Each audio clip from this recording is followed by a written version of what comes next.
In the past, many Nigerians used to view the execution of constituency projects by their federal and state lawmakers as a privilege. Most of us in the community, we are seeing community projects as a privilege. Well, these projects were assigned in Abuja. People locally here do not even know what is happening. Some of these projects are misplaced priorities, sometimes wrongly cited or poorly executed. They are not contacting us about what we need before. There is one library that the former House of Representatives constructed in some community, which is very, very rural community. You hardly get one person that completed the senior secondary school there. They can read and write. So to use the library is most important. Also, it could either be abandoned or perfectly implemented at an exorbitant rate. On getting to know how much that solar cost, she was shocked. But now they know better in Kano State. It is an eye-opener for me to be part of the project, and in terms of getting many tips, whistleblowing, tracking constituency projects, and leveraging on some of, like CHRICED, to give me more information or details on a particular project being tracked. For our engagement with CHRICED, we doesn't know that a citizen have the right, to participate in a fiscal year budgetary processes.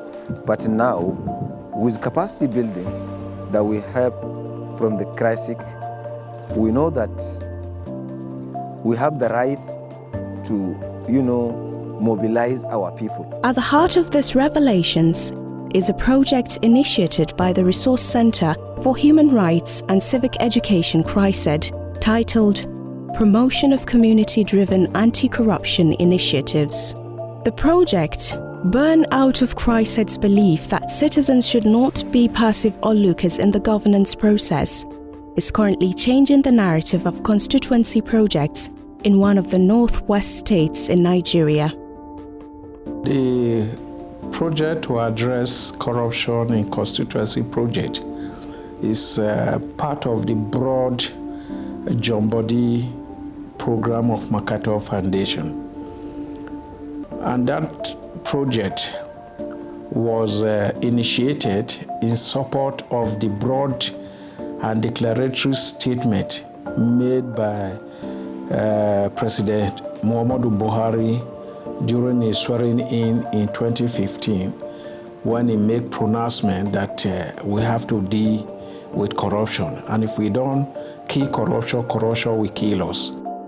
Funded by the John D. and Catherine T. MacArthur Foundation, the project believes that citizens' mere complaints about corruption and lack of transparency and accountability are not enough. Rather, they need to get involved. Well, the one feedback I could remember is one lady in Quincy local government in Kano North, Maria, if I could recall her name.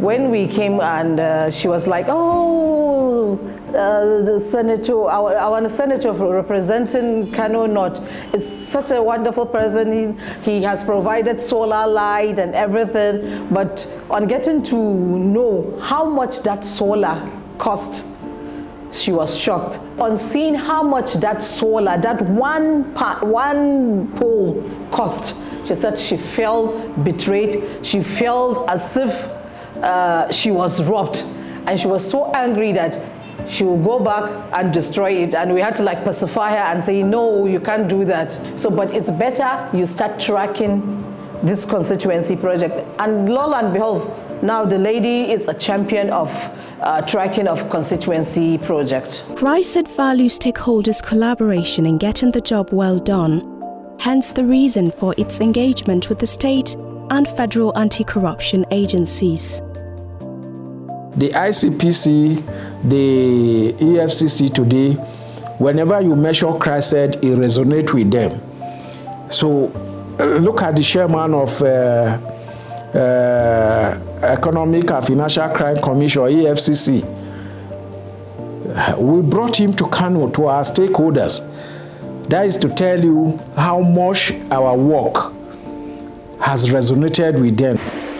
Permit me to express my profound gratitude to the organizers of this event, the Resource Center for Human Rights and Civic Education, CHRICED, for inviting me as a guest speaker at this critical consultative forum. EFCC will not do this work alone.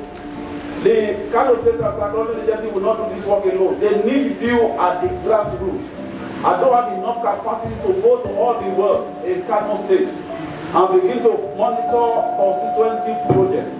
Because the essence of constituency project is to bring it down to the grassroots. That is where your community participation is very important. I cannot count the number of times CHRICED has invited me to their programs in the rural areas.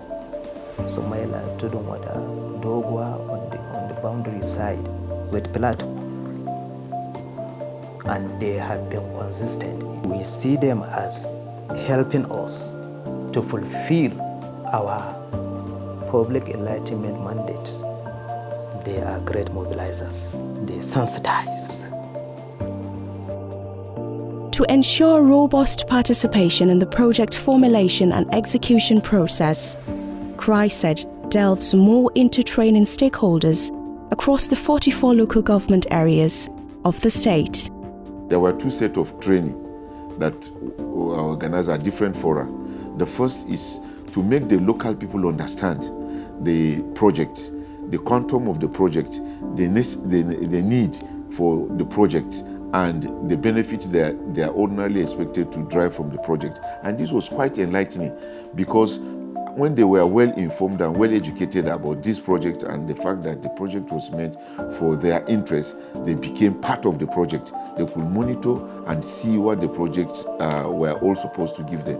And so they could also complain if the project was not giving them the expected benefits.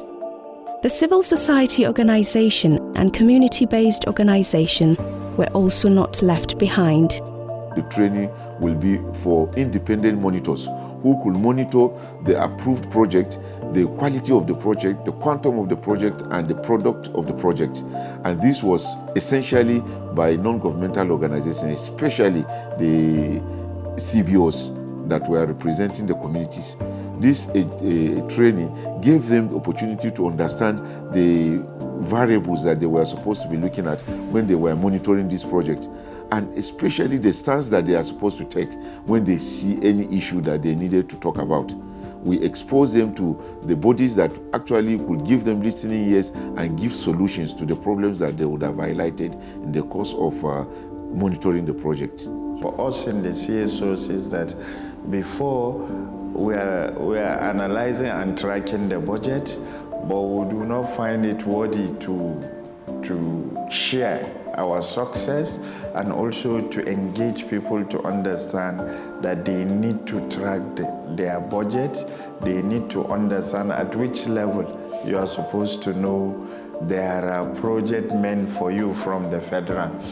So after engagement with CHRICED, we are able to engage all our stakeholders under us in terms of community members, youth groups, and other women groups, and even community members and stakeholders.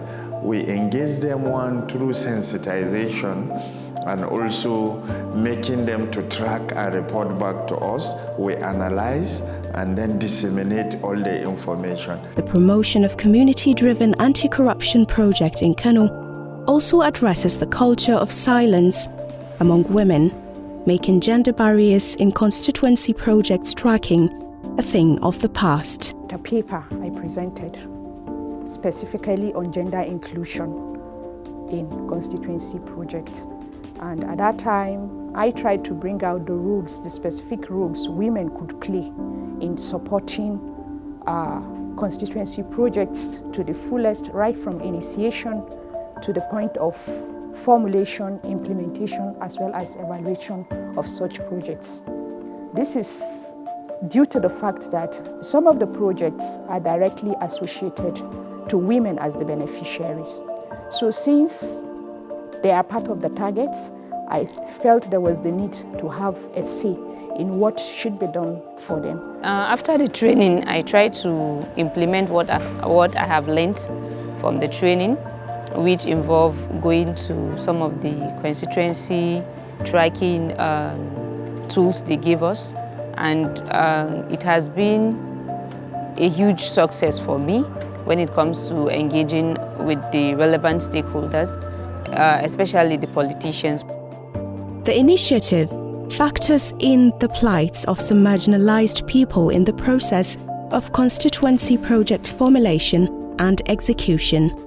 Before the coming of CHRICED, so many interventions have been coming, but many persons with disabilities have not been carried along in terms of constituency project. When CHRICED came, first we were sensitized on what the constituency projects themselves are and how to access information, whether offline or online, and then how can we track informations that have to do with our communities. It was the first time where we were included in constituency project activities, and why I saw that very important is because during election periods, persons with disabilities are being called upon to elect those that will go and represent them. But afterwards, when this constituency project comes, you will see them in thousands and millions without being inclusive. Aside from the one-on-one inclusive engagements, millions of citizens also get involved in the project tracking process through phone-in radio programs.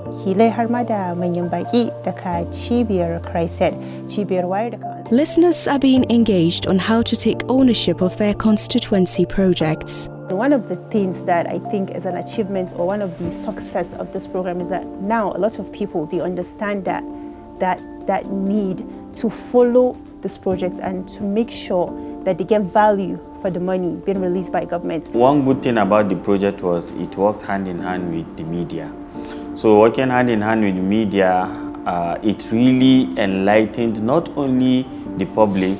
Many persons with disabilities are in hard-to-reach areas did not even know that we had opportunities like that. The radio program was one outstanding achievement that I can say we have in the course of the project, because you see traditional ruler talking about it. Oh, that your program is very okay. You see community leaders, you see religious leaders, you see women and youth and all the rest. And I think the mobilization was just awesome.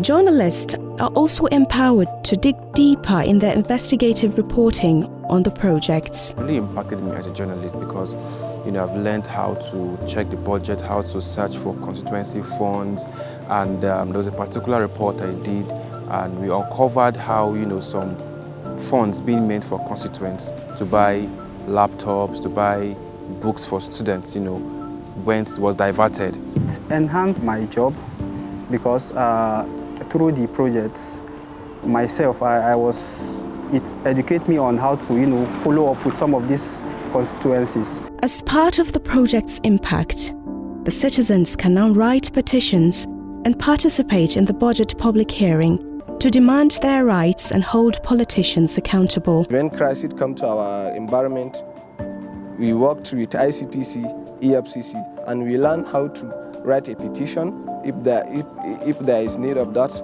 we learn how to write a petition, and we worked with EFCC and ICPC, and we are like friends now. From the 3 senatorial zones to each of the 44 local government councils across Kano State, the ripple effects of the project are evidence-based, and their laudable impacts on basic social services are indisputable. The intervention is very much effective because CHRICED identifies the critical stakeholder as far as constituency project service delivery is concerned.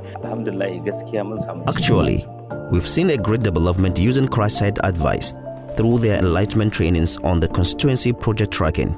We as community leaders now know what to do to get the attention of our lawmakers at the state and national levels.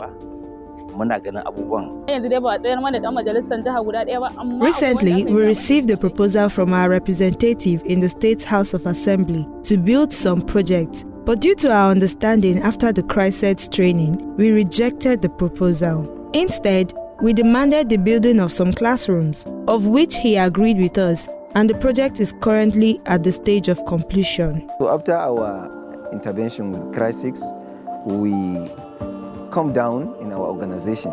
We sensitize our fellows, and also we jot down key activities. We map out those schools that they are in need of classes, and we write it down and we submit it to the senior legislative assistant to our rep, and he also presented it to him, and he came down to us, discussed with some of the stakeholders within the constituency, and starting executing this kind of project that we are needed.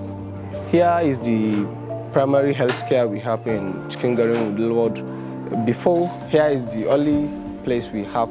When I presented our demand to the State Assembly, as you can see here, is the pension of the primary health care and the continuation of the work, and the foundation and building is also, as you can see, is ongoing.